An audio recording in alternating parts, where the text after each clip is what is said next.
Good evening and welcome to the Greg Tompsett Football Show tonight. We had to wait for some playoff baseball to end and just diving in to now preview our Week 7 NFL matchups. And as always, we'll be using the rooting interest guide from our friend and writer for Sports Illustrated, our very own Uber Hansen. He will be giving us the interest level and the rooting interest for what we can do with these games here this week. So without further ado, let's jump right in. We will go into the slate and check out what's there. Obviously, we saw Thursday night Broncos Saints, an interesting game. But only because the Saints have just completely fallen off. They won their first two games, crumbled down the stretch, and let the Broncos get back into it. Obviously, we always want to root for NFC teams, but the Broncos now going to 4-3 and oddly in the playoff race. That'll be an interesting one to watch. Sunday morning, it's Patriots Jags in London. What a terrible game. I'm a degenerate and love football, so I'm sure I'm going to have it on our television, but I'm not really sure why. Like, I don't know why we're gonna watch this. I have no idea what good is gonna come of watching this game. It's really, really gonna be miserable. As Uber explains here, I guess technically we want to root for the Jags to win just based on how the math works out of the tiebreakers, but good Lord, what a terrible game. I guess it'd be interesting to watch Drake May. We'll watch some Drake May football. Seahawks Falcons, just the matchup we play the Seahawks, so strength of victory helps us there. Seahawks been sneaky, and the Falcons now getting back into things. That's at least going to be a fun game to watch. Obviously, a little bit tougher. The 1:00 slate, I can't do the full quad box like I normally do. I usually do Bills game on the big TV, and then I'll have Red Zone on my other TV. So I'll probably do that this week. Sometimes I flip around a little bit during commercials, but most of the time I just kind of get my notes together for the post game show. So the 1:00 games, although nice for schedule wise, not as good for watching all the games. So we'll have to be efficient here. Obviously, Titans Bills, you guys know what to do. Make sure to check out. We had Mike Herndon on for the first time. He was a really great guest to help break down Bills Titans. Had a lot of good insight here. We also went through our thoughts on the Amari Cooper trade. So make sure to check that out. We did that Wednesday night or Tuesday night. Aaron and I did with Mike jumping on with us. Bengals Browns.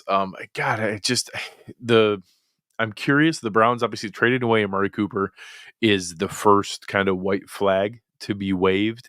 And, I'm curious to see how much longer until maybe we see Jameis Winston as a starting quarterback. This is going to be the first game back for Nick Chubb. I know they're hoping to get some of those offensive linemen back, but good Lord, has Deshaun Watson just been miserable. The Bengals have to win this game. They can't fall to 2-5, but I think they're going to. I think they're going to win this game. If they go to 3-4, they're right back in the hunt for one of those final wild card games. And obviously, a dangerous team when you have that kind of offense. Their defense is rough this year, but when you have that kind of offense, you can hang in any game. So. I agree with Uber here. We're rooting for a Browns victory just because it hurts the Bengals and knocks them back. Texans Packers easily the cleanest one for us to root for here this week. Packers, we want to root for a Packers win, knock the Texans back. They already have the tiebreaker on us, so every loss we can get them helps us out here. The Texans, similar to the Bills game, haven't been playing clean, efficient football the whole time. Some really big flashes. Obviously, some of those games when fully healthy with both Joe Mixon and Nico Collins have looked pretty good, but some inconsistency in how they play. The Packers seem to be getting their stuff together. Jordan Love playing pretty well. They're getting their receiver core healthy. So this is one where we'll be rooting for the Packers and seeing what they can put together, hopefully giving the Texans a second loss. Dolphins Colts, one where this is Anthony Richardson is back and healthy. It's still going to be Tyler Huntley for the Dolphins, although I've heard rumors that week 8 is a target for Tua. We'll see where that one goes and whether they're ready to come back. Clearly, we don't play the Colts. Getting the Dolphins another loss helps give us more cushion in the division. So it's an easy rooting interest when we'll be rooting for the Colts. And obviously it's fun to watch Anthony Richardson play, see if he can get any more consistency going. Lions Vikes, this one doesn't have a ton of rooting interest in the grand scheme of things, but we do play the Lions, so we rooted for them. This is just a good football game. Lions Vikings for the number one seed in the NFC. The Vikings obviously have been fantastic so far. So we have the combination of the fact that we play the Lions, so there's better benefit for our tiebreaker plus the second round pick. This is an easy one to root for. We'll be rooting for the Lions to take down the Vikings. The last 1:00 game here is Eagles Giants. This is not a good game.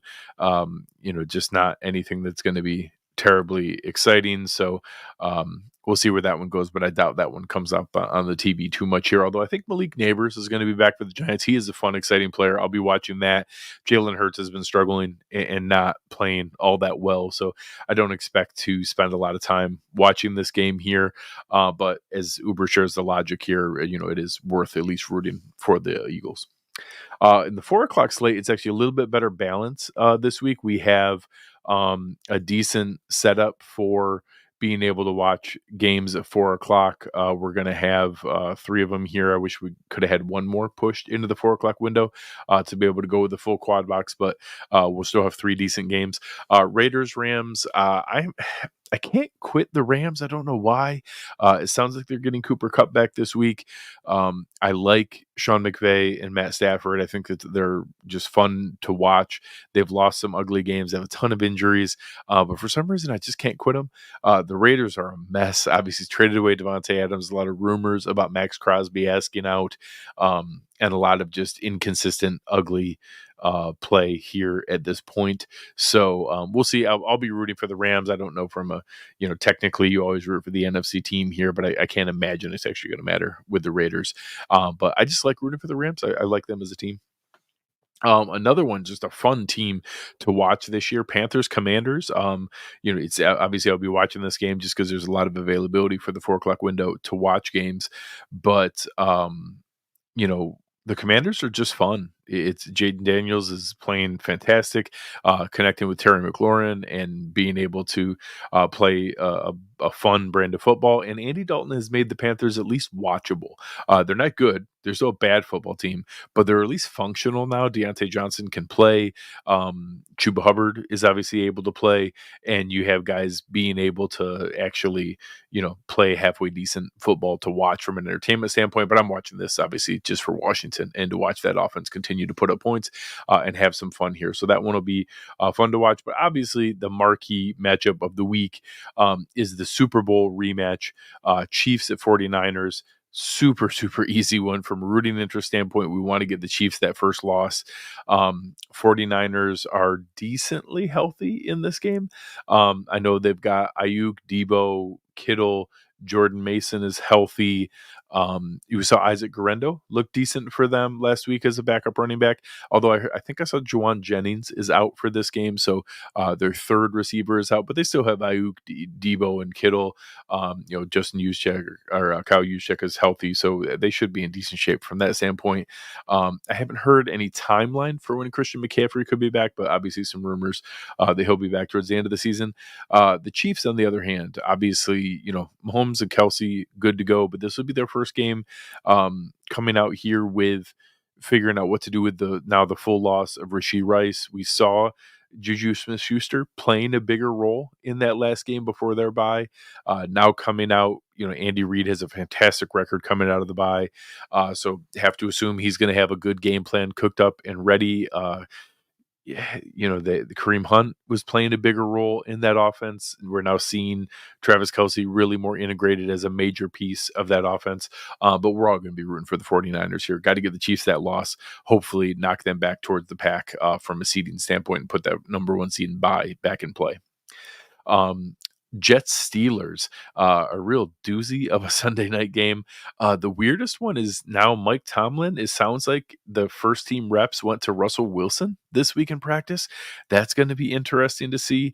The Jets now coming off their trade of Devontae Adams and the loss to the Bills. They cannot afford to go 2-5.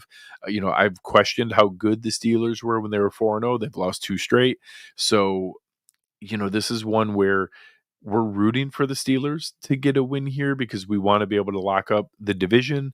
But the Steelers keep finding weird and ugly ways to win. I don't think they're as good as their record, but I am curious what a Russell Wilson start does to them here. So we'll be watching to see Devontae Adams integrated into the offense here. We'll be watching to see how Russell Wilson does in this game.